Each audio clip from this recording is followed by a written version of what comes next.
साथियों, नमो बुद्धाय, जय भीम। साथियों, बुद्धिज्म एक ऐसा आंदोलन है जिसके सफल होने से भारत ही नहीं, दुनिया का हर व्यक्ति, हर प्राणी, हर मनुष्य सुखी हो सकता है।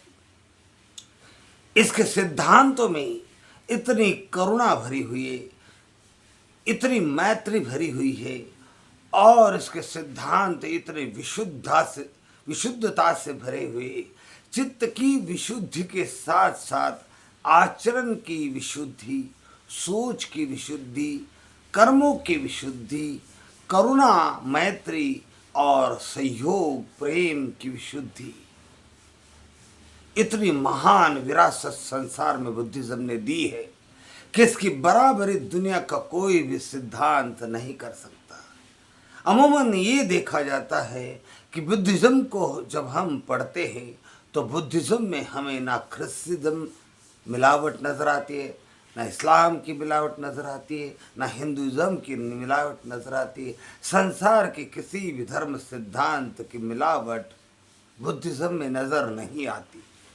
लेकिन जब हम दूसरे धार्मिक ग्रंथ को पढ़ते हैं तो हर धार्मिक ग्रंथ में बुद्धिज्म की करुणा, मैत्री, सहयोग, प्रेम और सत्यता नजर आती है।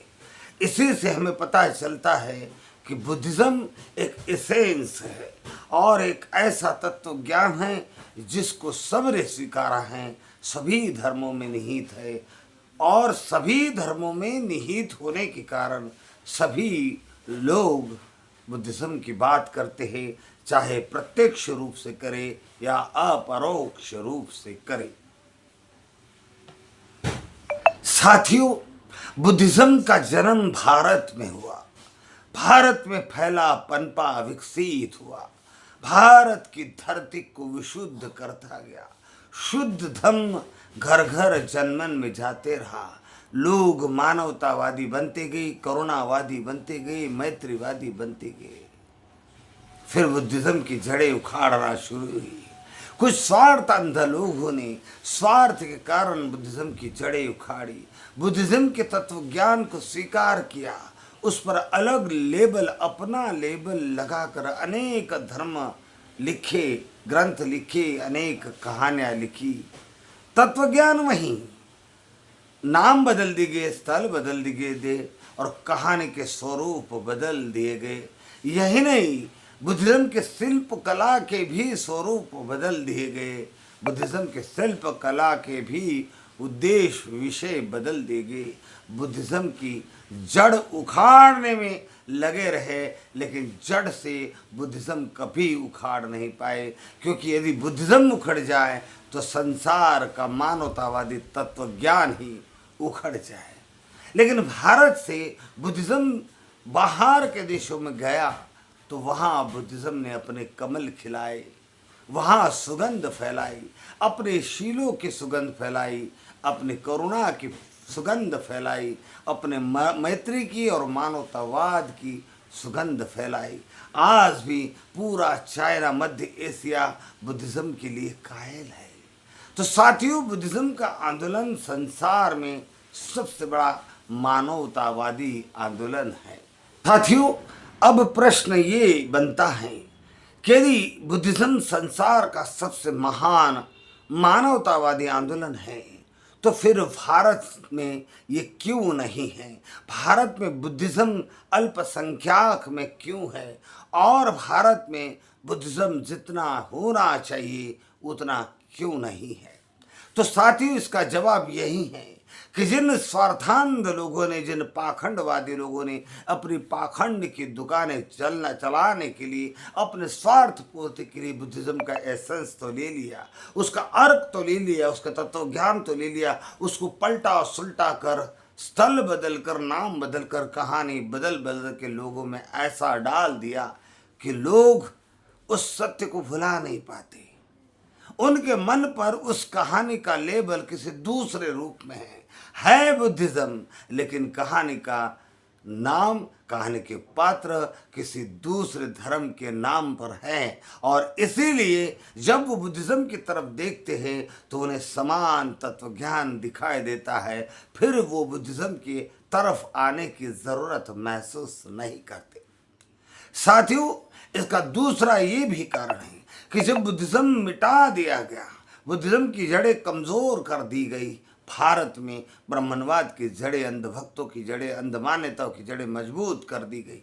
उसके बाद सदियों बाद डॉक्टर बाबा साहब अम्बेडकर का जैसा महान विद्वान व्यक्ति भारत में फिर जन्मता है, फिर बुद्धिज्म पढ़ता है, फिर अपने बहुसंख्यक माने भारत में जिन गरीब, तवंगर, लाचार, गुलाम, मानसिक रूप से गुलाम, आर्थिक रूप से गुलाम, सामाजिक रूप से गुलाम, धार्मिक रूप से गुलाम और राजनैतिक रूप से भी गुलाम कर दिए गए बहुसंख्यक सर्वहारा समाज को जब बुद्धिज्म देता है,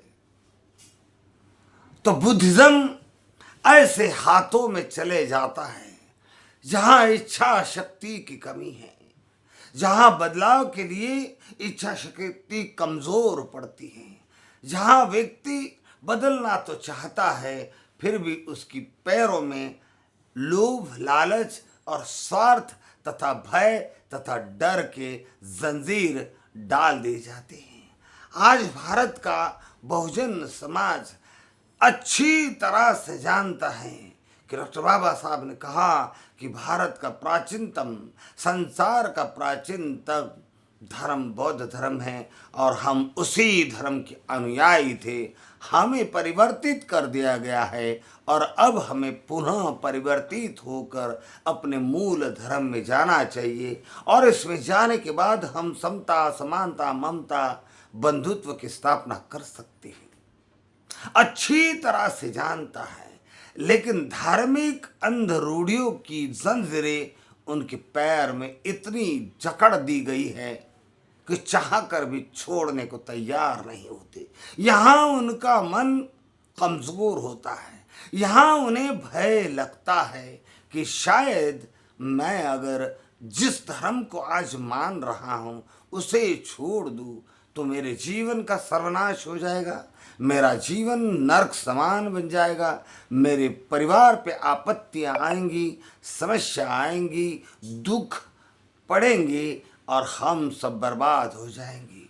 हमारी माता कोपायमान हो जाएंगी, हम जिस देवता की पूजा करते आ रहे वो कोपायमान हो जाएंगे, हम जिस मंत्र का उच्चारण करते आ रहे हैं वो नाराज हो जाएंगी और हमारा सर्वनाश हो जाएगा।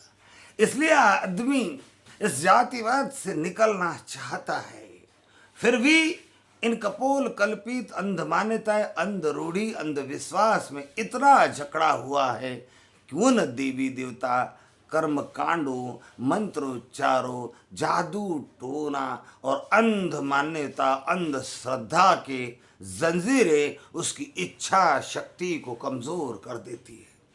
आज अंबेडकर वादियों की भी हालत यही है साथियों।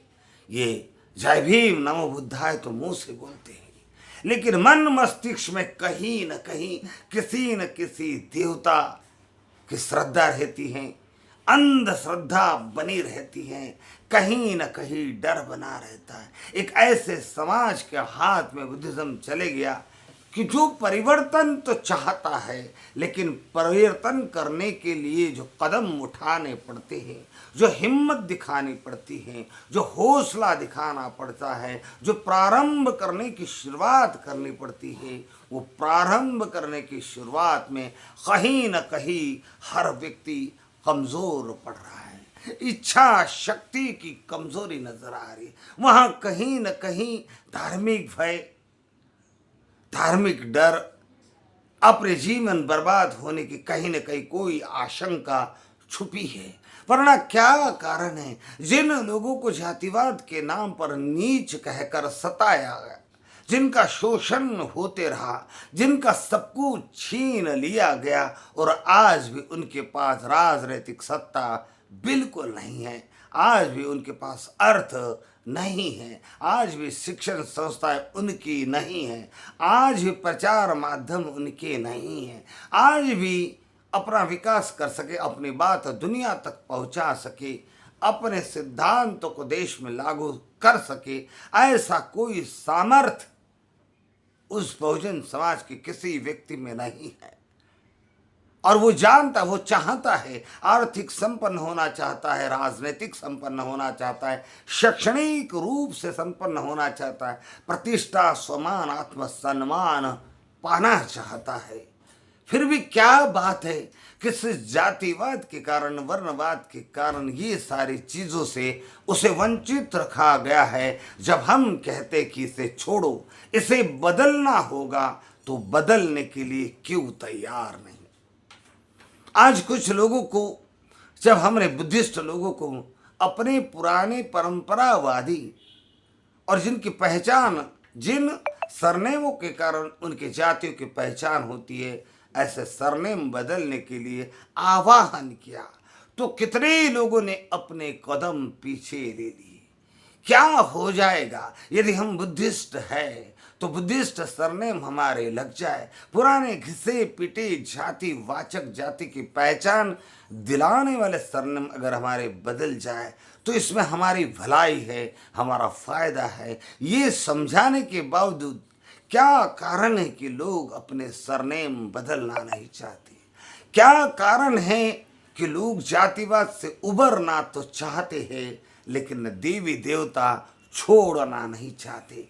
कहीं न कहीं ऐसे कमजोर इच्छा शक्ति वाले लोगों के हाथ में त्रिरत्न आ गया है, जो स्वयं उसकी कीमत समझ नहीं पा रहे, उसका मूल्यांकन कर नहीं पा रहे, उन सिद्धांतों से उनका देश का, विश्व का कितना बड़ा कल्याण होगा ये उसे समझ नहीं पा रहे।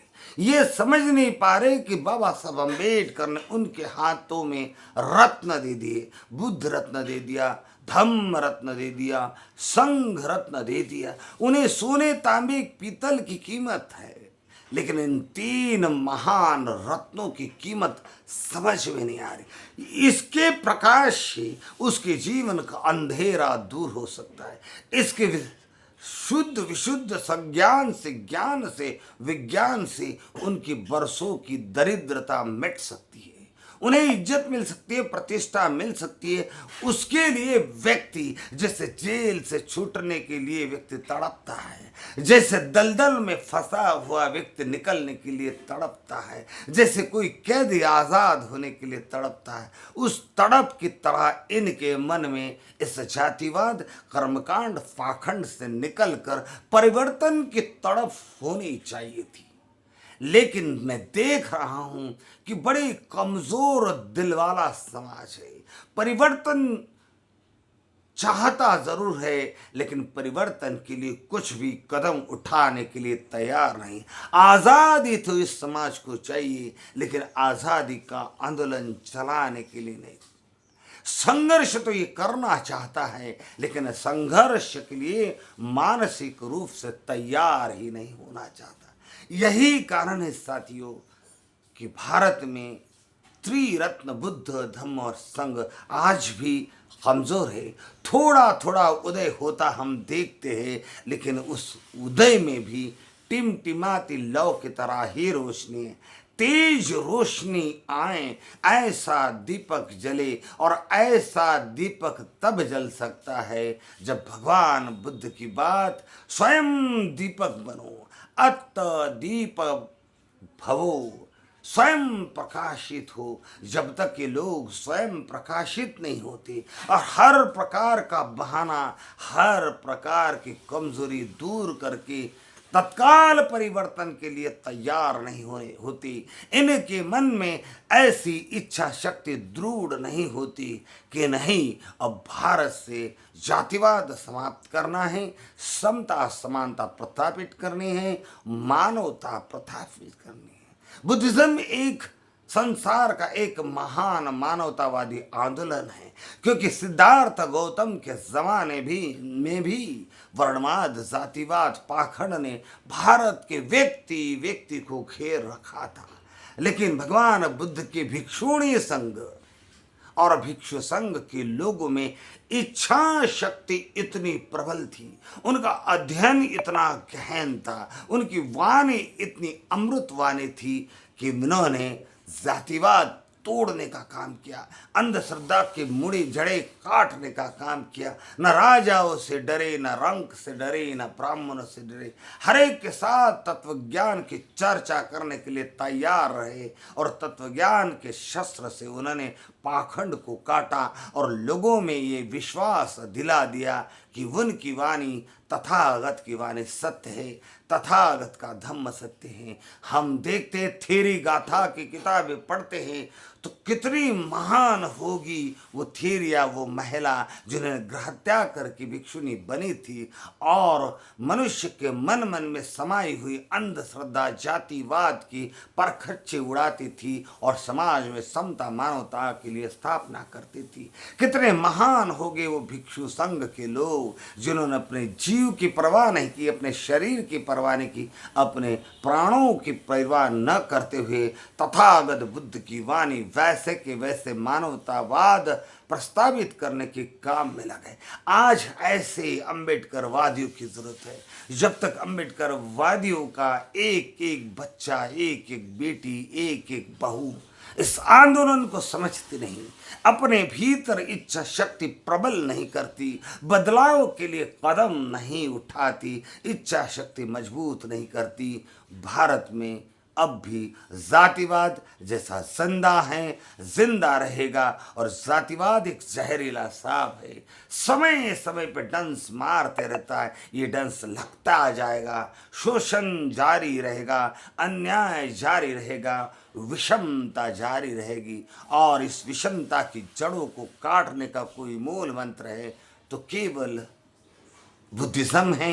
बुद्धिज्म एक महान मानवतावादी आंदोलन है। जय भीम, नमो बुद्धाय।